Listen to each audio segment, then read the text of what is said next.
So for the next part, I think we're just going to spend a handful of minutes, 10 to 15 minutes. I'm going to ask our strategic advisor, Steph Smith, who's out of Chicago, and been working on large freshwater issues for quite some time, for most of her career, and it's mostly been on the North American Great Lakes. But over the years, she's shifted to international focus and joined ACARE a few years ago, and has been integral in helping with our strategic vision, our direction, and now works quite a bit with not only the advisory groups, but also the African Women in Science program, which we'll hear more about tomorrow. What we thought we would do is actually, I'll just let Steph tell you what we thought we would do next. And it's to continue some of our discussion and ask some questions of you to keep moving forward. Steph, welcome, thanks. Great, thank you. Hi, everyone. So I'm just going to first mention a couple of observations that I have from the discussions we had this morning. And then I'm going to ask you a couple questions so that we can continue this discussion. As Ted mentioned, we will be circling back on the third day of this to talk more about the way forward. And I hope that some of the discussions that we've started today, we'll be able to pick up some of those pieces and thinking about what are the solutions that we need to implement moving forward. So for now, I just want to say, as we thought about the different questions that the advisory group presentations brought up, there were a number of questions about resources. How can we get more resources to do the work that we want to have done so that that can be prioritized? And I think that's a question that perhaps people have insight into. We didn't get a lot of responses in terms of, any successful models around gaining resources to do this work.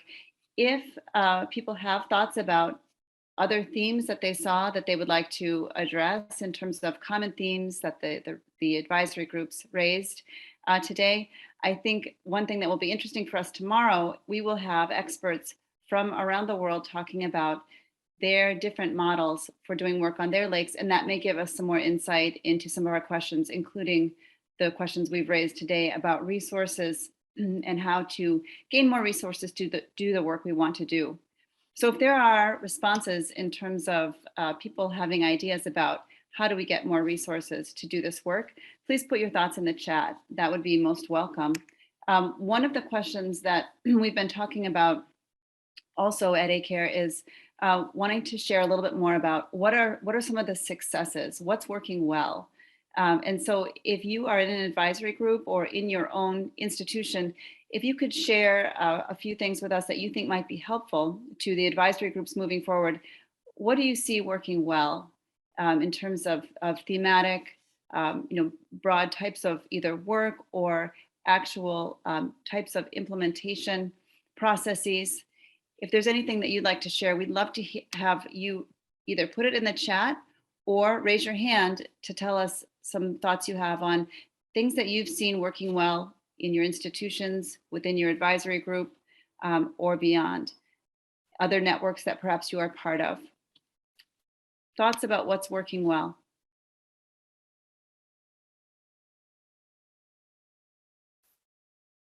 And while you're thinking about that question, the other question I'm asking as part of our discussion today is, I'd like us to think a little bit about what are some ways that the advisory groups can learn from each other, or all of us, even outside of the advisory groups, because we may have people here today who are not part of the groups. How can we do a better job of learning from each other in an ongoing way that's impactful? So here we are coming together for an annual meeting, which is great.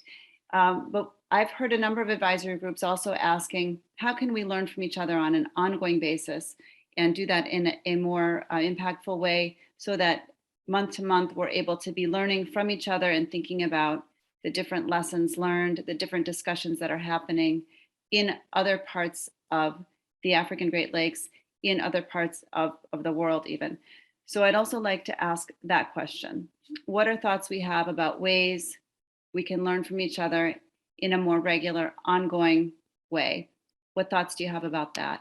So those are some questions I want to put out to the group, and I would love to hear some responses and thoughts so we can think about how we do a better job in the year ahead of learning from each other and making change happen and getting the work done that we all know we want to see happen with our lakes. So 2 questions there. I can put them in the chat, but I will wait to see if I've got some hands, some ideas that can be shared today.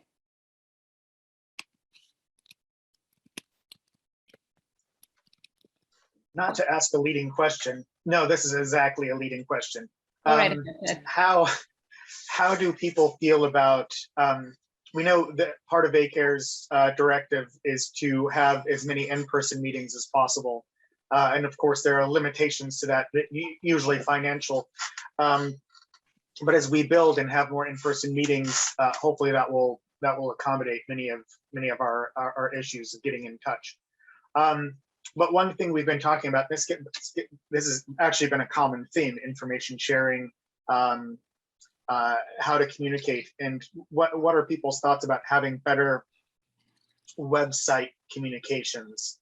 And I'm not quite sure what that looks like, but we've delved into thinking about mentorship programs, just having better websites for communication, having advisor group websites dedicated to communications.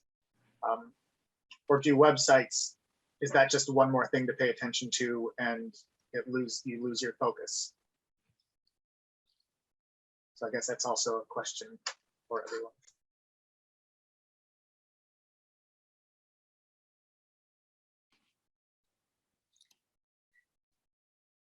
So also to ask a leading question, since we're not getting lots of hands raised, but Talent, I see your hand there. In terms of bringing the advisory groups together, and when we can be in person, great. When we cannot, what are some ways to continue to do it without being in person? And while you've got your hand up, Talent, go ahead and ask your question or share your thought. We'd love to hear it.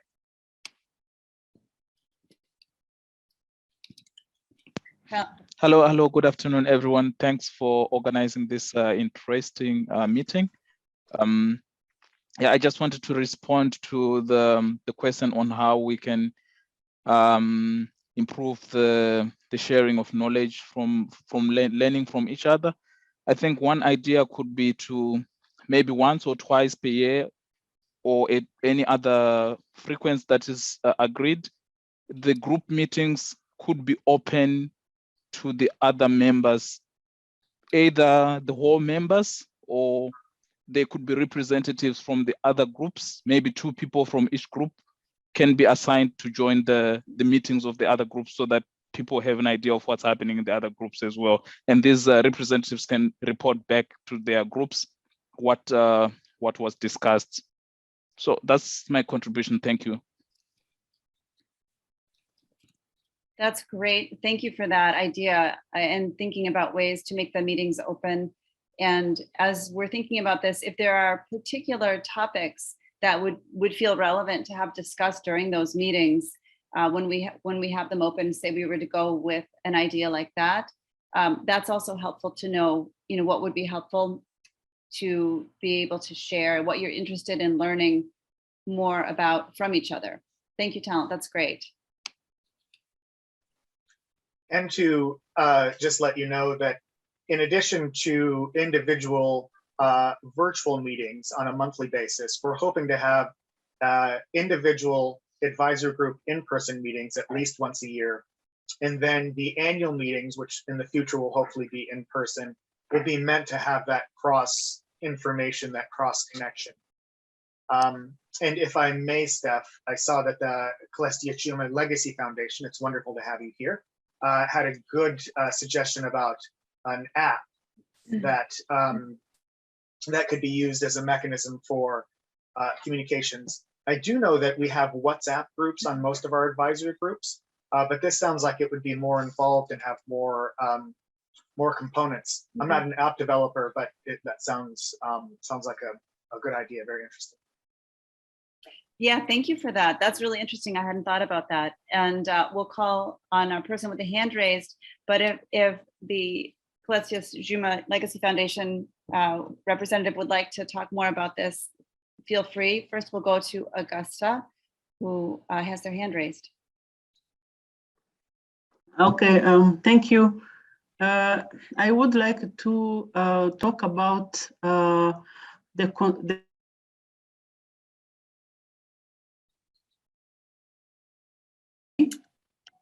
Could you repeat that?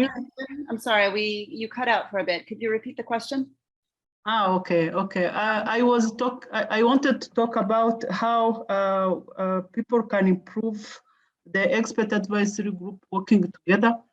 I think already this meeting is some good point of departure, because through the presentation of the different working groups about their annual report, their achievement, and the challenges and so on, I think we can already try to sort out what are the common challenges, what have each group learned from other groups, and then maybe see maybe already what cooperation can already arise from the different annual report. For example, if we say the other groups say we have learned a lot from like Turkana working group, expert advisory group. We see what did we learn from them, what can we share, and so on. And then already from this group, from this annual report, sort out shared challenges, shared opportunities, and then some lesson learned from each group. Thank you. That's great. Thank you for that. I think, the more that we can figure out, as you are talking about, those common themes, common challenges, and solutions that can help us address them, that's a very wise way forward. And that's a lot of what ACARE is working to do. I know we can always improve and figure out different ways to do it better, but thinking about what are some of those common challenges and what are some of the ways that we can bring resources, whether that's through knowledge or funding or shared tools in some way. How can we use those common tools to help work across the African Great Lakes? And I appreciate the comment, Augusta. Thank you very much. Are there other comments or suggestions focused on how to work better together, how to share information better together? If there are other networks that you all are part of, I think that would be interesting to hear if you see within those networks suggestions for things that work well, that you see happening. I'll share that I'm part of a network called the Great Lakes Network, which is a North American focused network. And in that network, the groups come together, the individuals come together to share every 2 months. And there's an opportunity for the whole group to share different issues that they have seen surface or meetings that they see in advance that they want to put on the radar for others to know about. I think there's an idea of perhaps different ways in terms of sharing that information, that whether that's through email, sometimes that's less effective for people. So maybe there are other ways that you see that we can share tools that you see being used in the world. Any thoughts on that?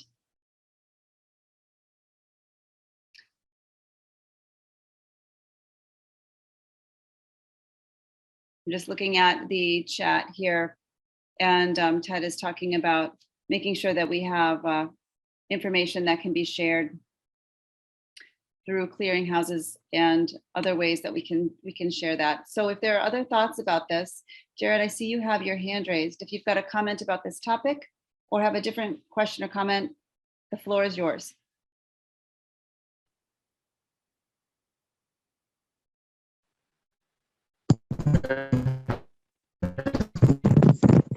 Thank you very much for giving me this time. It was asked about funding. I want to just give my suggestion. I think the advisory groups, maybe we need to identify the best entry points, especially when conducting research, we need to identify the challenges, the blue economy challenges of the riparian countries, and come in to address the challenges as identified in their respective blue economy strategy. And I remember I was wondering into the commitment made by the leaders during the Blue Economy Conference in Kenya in 2018. Yeah, that means there is the will, there is the political will of the countries, the riparian countries, and they made commitment. So we need to identify if we could enter, identify the challenges and the issues to be addressed, so that when we are conducting research, aquatic research in the riparian lakes, then we will be addressing trying to promote the national agenda of the riparian countries. I think that will help us to access resources required for research. Thank you, Madam Chair. I submit. Thank you very much, Jared. I appreciate your comment. Ted, do you have any comments to add to that? No, only that it sounds like a good approach when you do have the various countries. And I guess I would defer to some of our higher level African colleagues too on this. But from a political standpoint, when you have countries moving forward in a certain direction, like in the blue economy, if our work is associated with that, which it is, right? Our objectives to strengthen science is to make these resources healthy. For many reasons, not only for the livelihoods of the millions of people who depend on them, but for GDP, for the blue economy, just for the general health. So yeah, if that's an approach, a strategic approach to get funding, that's one we should continue to investigate. So Jared, that's a great suggestion. Thank you. And I'll just add to say that from a North American standpoint, when we've been able to tie the issues, the scientific research to the issues to policy, that whole package of tying those pieces together has also been where we've seen an increase in the ability to access funding from different sources, but having that whole picture of showing how these things are connected and how on the science side, that is laying the groundwork to be able to address different management decisions, different policies moving forward. That's an important component for us to be able to tie together. Often people making decisions about funding need all of those pieces to understand the importance of funding the science. So in the research, to understand how that will actually impact solving an issue down the line. And that can be a challenge to do, but I think it's important for us to think about being part of a larger system and thinking about how we can use the work that we do to try to tie into the longer term planning and solutions frameworks for different water bodies. So as we're thinking about our own work, thinking about also that larger system and how we can do a better job of tying into it. I appreciate that comment, Jared. Thank you. Okay, I do not see any more hands, and we've got some good comments in the chat. There's a great comment here. I'll just read it out loud. Farida, thank you. Writing policy briefs also helps break down publications for decision makers. Could be worth exploring. I know that that's also something that we may hear more about as we launch into, not tomorrow, but the next day, maybe tomorrow, but also on day 3, I know that some of our advisory groups have been talking about that as well, thinking about how to help make that happen in a way that can generate funding, but that can also be a clear educational tool to help explain, really how are these things connected and what are the problems that we're helping to solve. So thank you for that. Joyce, I see your comment about research findings being published in journals not being readily available to the managers. So I think, as Joyce, you're indicating, we need to ensure the information is readily available within the region and accessible to policymakers and managers. there may be an opportunity for us to have a further discussion about this particular topic. And I've got it noted and we've got it saved in the chat. So thank you for raising that up. I do agree that this is something that's important in terms of communicating with the full cycle of people who help to make decisions. All right, I don't know if I've missed anything in the chat. These are great comments and really help, I think, to seed the ground for the presentations that we'll be having tomorrow, which will be global experts. And then on the third day, we will be talking more about the way forward and the different objectives that we will be setting. So I'll turn it over to you, Ted, if you'd like to add to that and send us on our way out from this meeting. Yeah, thank you, everyone. It's my job to kind of give a key summary of themes today, but I'm going to save most of that for tomorrow as our team gets together and just refines what was spoken of. The last couple comments by Joyce and Farida are both things that we're working on and fit well into the themes that I've come up with today. But the policy briefs for decision makers is key. It's called science transfer, right? Transferring our scientific papers and what we know into palpable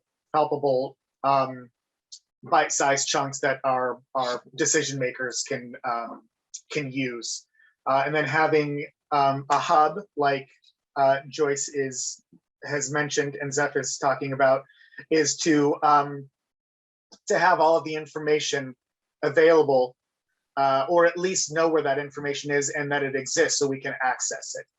So with that, I will just quickly share my screen to end our talk here, our day,